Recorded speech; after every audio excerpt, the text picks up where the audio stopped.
এত সাপ্লি সাংবাদিকও নাই, স্পিডে আসতেছে একটা গাড়ি, কিছু পুরানো শেষ, এখন মিলাইতে পারবেন তো। ওই তো এটা আর কি স্কুটি। আসসালামু আলাইকুম রহমতুল্লাহ। কালকে তো গাড়ি সব খুলে সব কিছু দেখে আসলাম, এখন গাড়ির জিনিসগুলো আনতে যাব। সো গাড়ি তো আমার কাছে নাই, এটা দিয়ে যাওয়া যাবে না, আর কালো এটা তো চলে না। এই জন্য বসের শ্বশুরের গাড়ি নিয়ে আসছি। বসে বলছে, উনি কল দিয়ে বলছে, পরে শ্বশুরে রাত্রে দিয়ে দিছে গাড়ি, আর রাত্রে আমি আনি রাখছিলাম। বিসমিল্লাহ।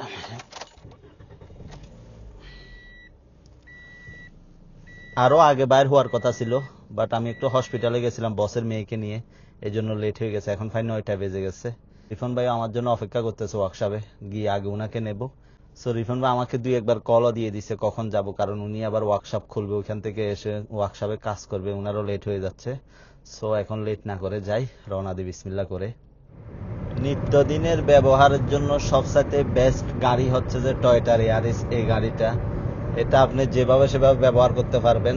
গাড়িটা অনেক দিক দিয়ে কমফোর্ট, এবং গাড়িটা খুব টেকসই, এবং এর তেল, বিশেষ করে তেল, এর মাইলেজ যথেষ্ট ভালো। সো নিত্য ব্যবহারের জন্য সৌদি আরবের প্রায় মানুষে এই ইয়ারিস গাড়িগুলো ব্যবহার করে থাকে। বিভিন্ন জনে বিভিন্ন মডেল ইয়ারের ব্যবহার করে থাকে, কিন্তু সবাই এয়ারিসই কম বেশ ব্যবহার করে। আপনি প্রতিটা গড়েই টুকটাক দেখবেন একটা এয়ারিস আছে। আরেকটা বিষয় কি, আসলে আমি নিজে বুঝতেছি আর কি, সৌদি আরবের ভিতরে না থাকলে সৌদি আরবের অনেক অজানা কথা মানুষের সামনে আসে না বা মানুষ জানে না। আমরা যারা সৌদি আরবে আছি, সৌদি আরবের ভিতরের খবর বা ভিতরের দিক যতটুকু জানি, যারা সৌদি আরবের বাইরে আছে তারা কখনোই জানবে না, কারণ এখানে সবকিছু এত ফলাও ভাবে প্রকাশ করে না। আর বাংলাদেশের মতো এখানে এত চাপড়িও নাই, এত চাপড়ি সাংবাদিকও নাই, যেটা পায় সেটা নিয়ে খবর করবে, যেটা পায় সেটা নিয়ে কন্টেন্ট করবে। সো এখানে যতটুকু রিয়েল বা যতটুকু মানুষকে দেখানোর ততটুকুই দেখায়, এর বেশি কিন্তু কখনোই দেখায় না। এই জন্যই অনেক কিছু অজানা থেকে যায়। আসলাম ওয়ার্কশপ এরিয়ায়, কিছু কিছু ওয়ার্কশপ খুলছে, কিছু কিছু এখনো খোলে নাই। এখন বাজতেছে 9টা 13। জানি না রিফন ভাই খুলছে কিনা। উনি আমাকে এমনি কল দিছে, বাসা থেকে কল দিছে নাকি ওয়ার্কশপ থেকে দিছে তা বুঝতেছি না। আচ্ছা, একটু করে দেখা যাচ্ছে ওয়ার্কশপ খোলা, এবং আমার গাড়িটাও দেখা যাচ্ছে কি স্পিডে আসতেছে একটা গাড়ি। এসব জায়গায় যদি এভাবে স্পিডে আসে হয়, যাক রিফন ভাইয়ের ওয়ার্কশপ খোলা আছে, তার মানে উনি ওয়ার্কশপ খুলেই আমাকে কল দিছে। আগে যাই, জিনিসগুলা গাড়িতে ফুরাই, তারপরে বিসমিল্লাহ করে রওনা। উনি বসে আছে, উনি নাকি মানে 2 সাইডের জিনিস নিয়ে যাবে, কি লাগে না লাগে এখানে জানি না, এই জন্য গাড়ি পিছনে দিয়ে জিনিসগুলো ফুরাইনি। তার মানে অনেকগুলো জিনিস ফুরানো লাগবে। একটা গাড়ির বুঝেন তো নিচে কত কি থাকে। মোটামুটি যা যা লাগবে সবকিছু ফুরানো শেষ। এখানে আছে যে গাড়ির পিছনের সাইডের এক পাশ, সামনের সাইডের এক পাশ, সবকিছু এখানেই আছে। সো এগুলা দেখে দেখে অরিজিনাল, এবং এগুলো নিয়ে যাওয়ার কারণ হচ্ছে যে যদি শুধু এই জিনিসগুলো পাওয়া যায় তাহলে তো ভালো, শুধু এই জিনিসগুলো পাওয়া গেলে আর পুরো জিনিসটা চেঞ্জ করা লাগবে না। কিন্তু এই জিনিসটা পাওয়া না গেলে শুধু এই জিনিসগুলাই নষ্ট, এই জিনিসগুলাই নষ্ট। এই জিনিসটা যদি পাওয়া না যায়, এই জিলবাটা যদি পাওয়া না যায়, পুরো পুরো জিনিসটা চেঞ্জ করা লাগবে, সবগুলো সেম। সো এগুলো হয়তো বা পুরো চেঞ্জ করে ফেলা যাবে, বাট এগুলো একটু দাম হবে, সেজন্য নেওয়া। দেখি কি অবস্থা, পাই কিনা, পাইলে তো ভালো। কথা বলতে বলতে আমরা জিদ্দা পৌঁছায় গেছি। এখন সবার আগে কাজ হচ্ছে যে সামিকে নামাই দেওয়া। ও আচ্ছা, আমি এটা বলতে ভুলে গেছি, আজকে সামিকেও আমি সাথে নিয়ে আসছি। মূলত সামির ফাস্টফুডের ডেট চলে গেছে। ওকে প্রথমে আমি মিশর এম্বাসিতে নামাই দেব, ওর কাজ করবে আর আমি আমার কাজগুলো শেষ করব। আশা করি ওর কাজ শেষ হয়ে যাবে আমার আগে।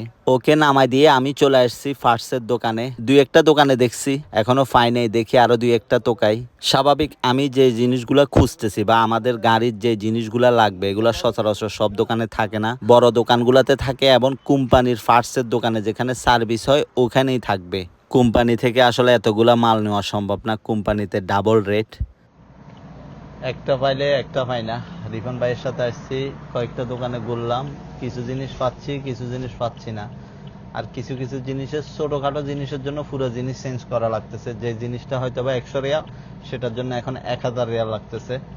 এখন দেখি আরো দুই একটা জায়গায় যাই, খোঁজ খবর নিই পাই কিনা। রিফান ভাই সাথে আছে যখন একটু ভরসা আছে, উনি দেখে নিবে, প্রয়োজন পুরাতন হইলেও কোনো সমস্যা নাই। এখন উনি একটা দোকানে গেছে, দেখি কি বলে ওই দোকানে। এটা হুন্ডার বড় আছে আর সব মালই আছে জাপানি, দেখা যাক ইনশাআল্লাহ। ঠিক আছে, অ্যাকুরেট বুঝাবো না এখন মিলাইতে পারবেন তো, বরাবর আছে না সাইজ? এটা কি বরাবর না করে? আচ্ছা هذا كامل جدا دقيقة. هذا ورا أكبر. هذا بكل তো আর কি, ওই তো এটা আর কি স্কুটি ها؟ এরকম আর কি। না এটা আবার বেশি হেভি, এটা দাম বেশি। 2000 লোক গাড়ি আছে।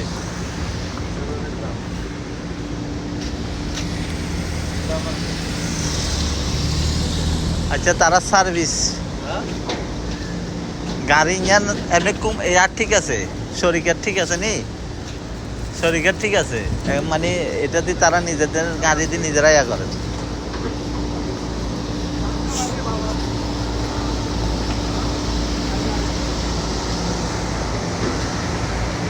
ঠিক আছে, নতুন গাড়ি কোনটি?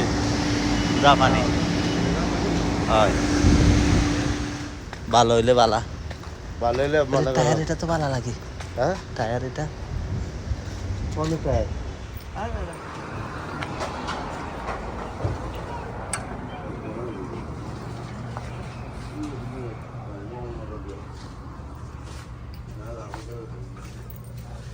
আমরা গাড়ি খোলার পর বুঝতেছি ওই দিন যেই মালের হিসাবগুলো দিছি ওগুলা থেকে আরো বেশি মাল লাগবে।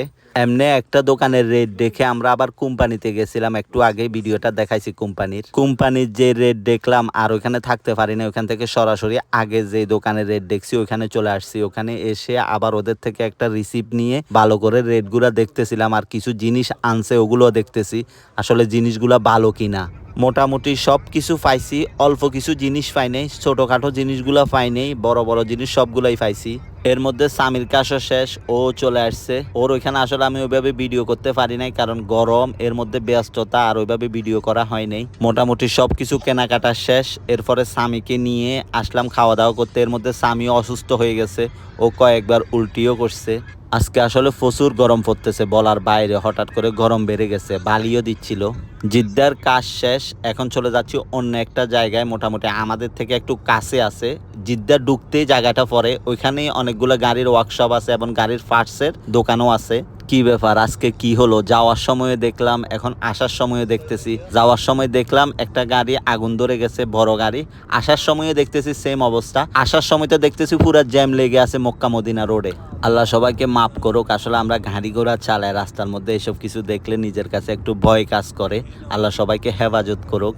এখন যে জায়গায় আসছি এই জায়গাটা নতুন তৈরি হচ্ছে, হয়েছে 2-1 বছর হয়ে গেছে, বাট এখনো পুরোপুরি জায়গাটা রেডি হয় নাই, এখনো অনেক দোকান বাকি আছে, অনেকগুলো ওয়ার্কশপও বাকি আছে। মাশাআল্লাহ এখানে সব গাড়ির জিনিস পাওয়া যায়।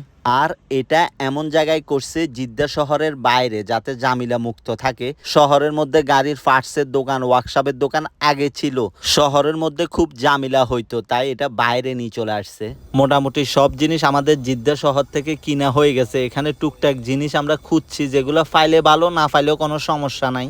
এরপরে আসলাম মাখরাতায়। মাখরাতায় আসছি মূলত এই জিনিসগুলা ঠিক করার জন্য। ব্রেক ধরলে গাড়িটা একটু কাঁপে, মানে এগুলার একটু সমস্যা আছে, এগুলা মাখরাত মেশিনে দিয়ে আবার নতুনের মতো সুন্দর করে সমান করে নিতে। এই ফার্স্টগুলার কিছু নাম আছে, আমি সহজে বোঝার জন্য এভাবে বলছি। মোটামুটি মাখরাতার কাজও শেষ করলাম, এখন রওনা দিয়ে দিচ্ছি ওয়ার্কশপের দিকে। আজকে সারা দিন আজ চলে গেছে রিফন ভাইয়ের, মানে আজকে পুরো দিনটাই মাটি। এখনো কিন্তু কাজ শেষ হয় নাই। ওয়ার্কশপে গিয়ে প্রতিটা জিনিস গাড়ি থেকে নামায় একটা একটা করে চেক করে দেখতে হবে সবগুলা ভালোভাবে আসছে কিনা। এখন যে জায়গায় ছিলাম ওইখান থেকে ওয়ার্কশপ বেশি দূরে না, আধা ঘন্টার পথ। ওয়ার্কশপে এসে গেছি, এখন ঠান্ডা মাথায় প্রতিটা জিনিস চেক করে দেখবো।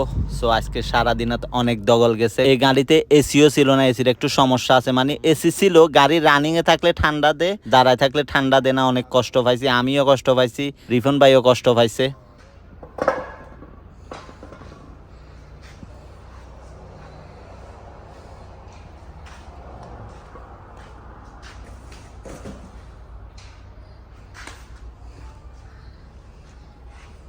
আজকে সারা দিনের কাজ এতটুকু। সবাই ভালো থাকবেন ইনশাআল্লাহ। আসসালামু আলাইকুম।